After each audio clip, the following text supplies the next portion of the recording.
श्रीराम समर्थ. भगवंताजवळ नामाचे प्रेमच मागा. भगवंतापाशी मागणे करताना काय मागाल? तुम्ही त्याच्याजवळ नामाचे प्रेमच मागा. दुसरे काही मागू नका. देवाजवळ मागणे मागताना चूक होऊ नये. एखाद्या शिक्षकाने विद्यार्थ्यांना वर्षभर उत्तम रीतीने शिकवले.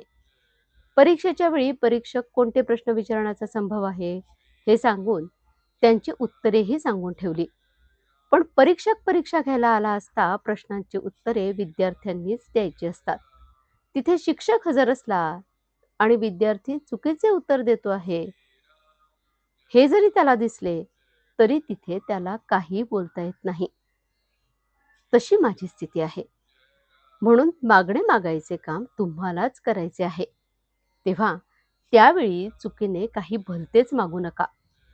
एवढ्याकरताच हा इशारा आहे. कोणतीही परिस्थिती असली तरी त्यात भगवंताचे स्मरण ठेवावे.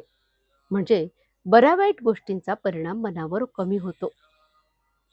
मनुष्यावर संकटे आली की तो घाबरतो.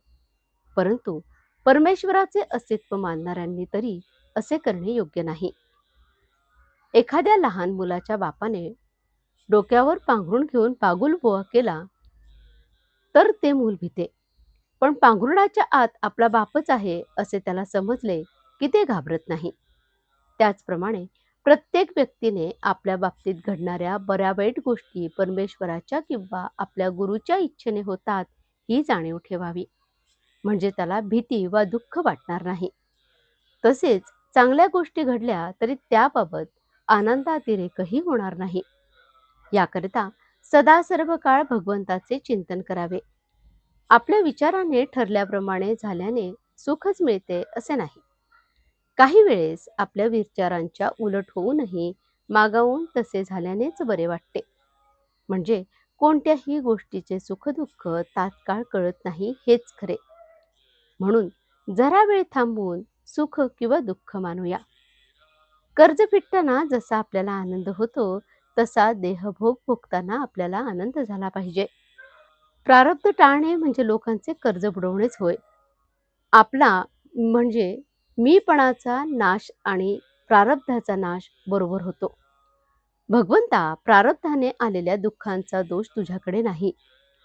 जर त्या दुःखामुळेच तुझे अनुसंधान टिकत असेल तर मला जन्मभर दुःखामध्येच ठेव असे कुंतीने भगवंताजवळ मागितले.